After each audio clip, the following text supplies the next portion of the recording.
Hi everyone, Panthony Drink Tano here, the internet's busiest music nerd, and it's time for a review of this new Aminé album, 13 Months of Sunshine. Here we have the third full-length LP of Portland rapper Aminé, which I think is perfectly packaged to fit the relaxed and lackadaisical energy he is approaching this new era of his career with, because honestly it feels like eons since the release of Aminé's last proper solo album, Limbo, in 2020, which I think is still my favorite release from him so far, because it was such a bold and creative album from him that showcased a lot of range that you don't see in hip-hop often, and it's impressive how on that album and since, Aminé has been able to maintain mainstream appeal while also having the capacity and mind to collaborate with artists that have maybe more of an indie or underground appeal. I mean, just looking at the feature list on Limbo, you have Young Thug, Injury Reserve, Summer Walker, Jid, Vince Staples, also Unknown Mortal Orchestra. Now, his only notable releases since he dropped Limbo, again back in 2020,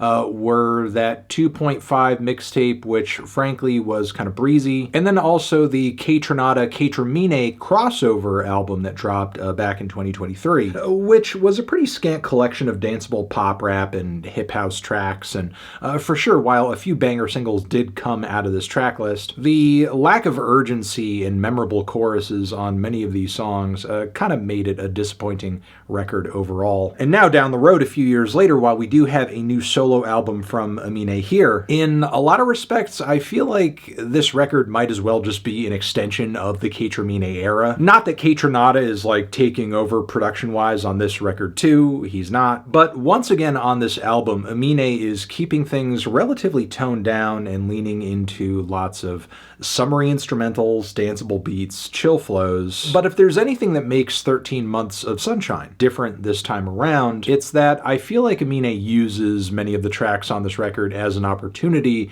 to get more personal, get more reflective, with many songs and verses that explore his family, love, also the way his life and mindset have been changing as of late. The guy is clearly in a low gear on this record and somewhat in vacation mode, really in no rush to speed run his career at the moment or outdo himself in any way. I mean, not to say there is no growth at all creatively on this record. I mean, there certainly is in terms of Aminé coming to us with really no filter whatsoever on some of these tracks. He does bear it all emotionally and sometimes sexually here, which may seem kind of strange considering how carefree and I think agreeable a lot of the music on this record is generally, but I think that's a very intentional juxtaposition that's going on here. This is an album that I think turns the speakers up because it's feeling sad. It's dancing with tears streaming down its face. And I think that very MO is spelled out on the opening track of the record New Flower, where Aminé really goes over a lot of what has been weighing on his mind as of late. But I think much of the album from here is spent trying to just tune a lot of that stuff out, as Aminé just kind of loses himself in a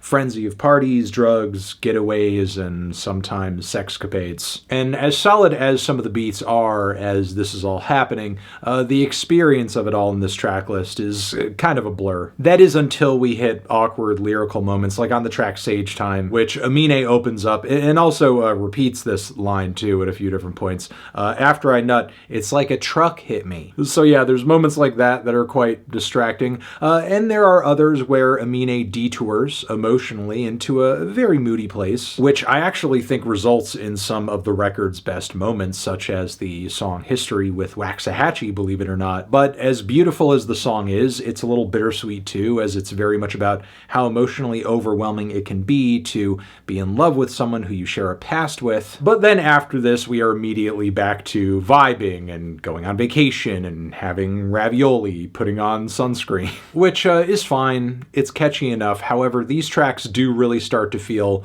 like filler, like with the track Familiar. One of the short shorties on this record whose vocals are so chopped up it feels like I'm listening to a remix or something. It just doesn't feel like a properly fleshed out song. Following this, Doing the Best I Can makes an attempt at trying to be a reflection on growing and becoming an adult, the man of your family really, and doing what you should do in order to be that person who you know you need to be. But while this song does bring these feelings up, Aminé doesn't dig into them deep enough lyrically to really suss anything out of them. Meanwhile, Be Easier on Yourself is probably the best instance of like food for thought on the album, or advice being set to a very relaxing, beach-friendly funk playlist type production. And then the final leg of the record sadly ends more inconspicuously than the album started. I think 13 Months is pretty good. Love the persistent group vocal samples throughout this track. The beats and grooves are really entrancing. But honestly, what I really wanted from this song, or really at least a little more from this record, is what occurs after the beat switch in the final leg of this track, where Aminé really starts giving us some more thoughtful and contemplative bars, and actually digging into what is fueling, I guess, the moodiness that he's really trying to run away from for the bulk of this record. The last two tracks on the album, sadly, are like not much to write home about, and I don't know, the record I feel like is just kind of very agreeable, very forgettable. Some of the more personal and introspective spots of the LP for sure are pretty good, but for the most part the danceable tracks are kind of hit or miss in terms of like whether or not they actually grab my attention. And even when they do, to some degree it kind of feels like Aminé, there's a bit of an elephant in the room on this album. It's just the very loud, difficult to ignore emotions that he is just trying to tune out much of the time. And while I think at least a few or a handful of moments where, you know, you're trying to like work outside of those and give the audience something that they really want is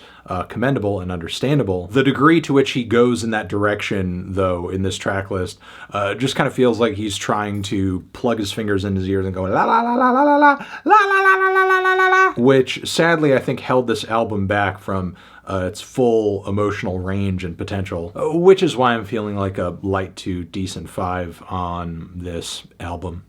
Transition, have you given this album a listen? Did you love it? Did you hate it? What would you rate it? You're the best, you're the best. What should I review next? Hit the like if you like. Please subscribe and please don't cry. Hit the bell as well. Over here next to my head is another video that you can check out. Hit that up or the link to subscribe to the channel.